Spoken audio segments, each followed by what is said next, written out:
Ninguna figura como la del monarca francés Luis XIV sirve para representar mejor la época del absolutismo.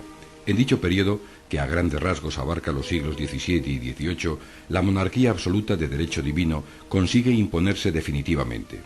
Este modelo político, conocido como Antiguo Régimen, se extenderá por Europa y se mantendrá hasta la Revolución Francesa a finales del siglo XVIII.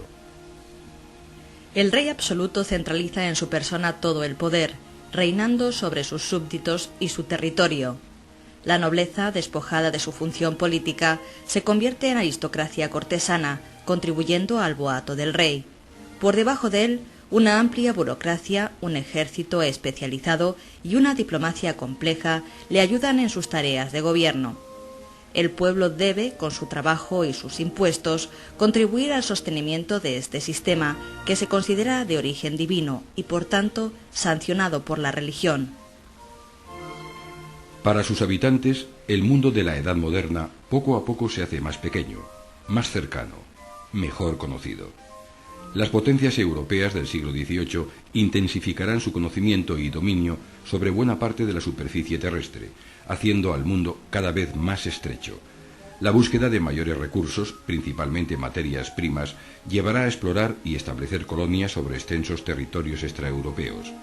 España mantendrá sus posesiones americanas y su dominio sobre las Filipinas, mejorando la comunicación y control sobre las colonias.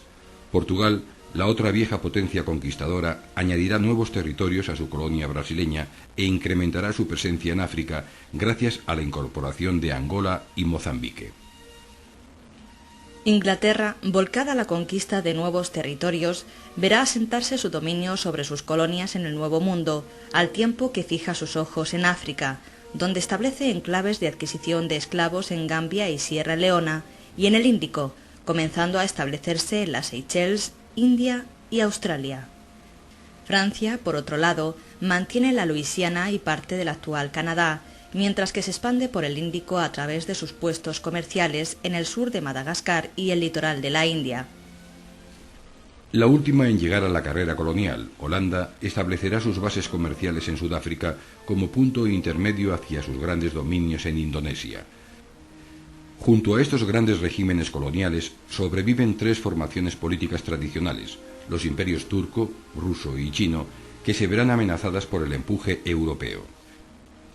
Desde el punto de vista de las mentalidades, frente a los grandes progresos y la extraordinaria vitalidad que caracterizaron el Renacimiento, el siglo XVII es una época de crisis. Crisis en la demografía, con mortandades producidas por sucesivas epidemias. Crisis en la agricultura, pues el desigual reparto de la propiedad de la tierra provoca una producción deficitaria.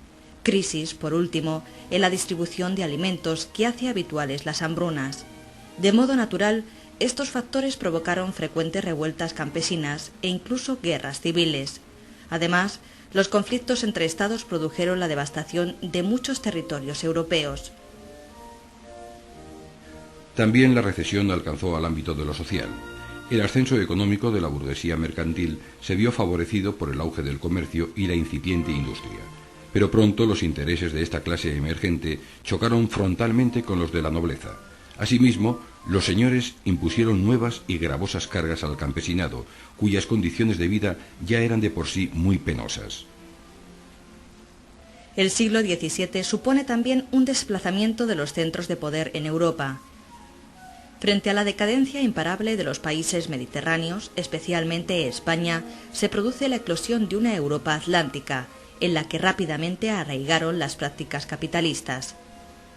Inglaterra, Holanda y Suecia detentan a partir de ahora la preponderancia económica de base fundamentalmente mercantil. Europa en conjunto tuvo que renunciar al imposible sueño de constituirse en la unidad política cristiana que había representado el Sacro Imperio. El continente se fragmenta en multitud de estados modernos, independientes y centralizados, dirigidos por monarquías absolutas. Las relaciones internacionales están regidas por el enfrentamiento, cuando no la guerra, debido a rivalidades imperialistas.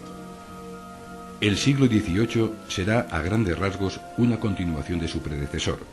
Sin embargo, el llamado siglo de las luces aporta elementos originales, configurándose como un periodo de extraordinaria expansión económica, movilidad social, renovación política y dinamismo cultural. El crecimiento demográfico, la ampliación de las tierras cultivadas, la multiplicación de las manufacturas y el incremento del comercio sientan las bases de la posterior revolución industrial que se producirá en la centuria siguiente. Al frente de este proceso, la burguesía, su principal impulsora y la gran beneficiada, se configura como rival de las clases privilegiadas, abriendo un conflicto social y político que no tardará en estallar. La respuesta de las monarquías absolutas fue adoptar la modalidad política llamada despotismo ilustrado. Todo soberano que se precie debe preocuparse por el bienestar de su pueblo. El rey, cual padre protector, debe interpretar las necesidades de la nación, sus hijos, y proveer las soluciones. Vastos programas de obras públicas, vacunaciones masivas, creación de fábricas, censos, son la plasmación en la práctica del programa político ilustrado.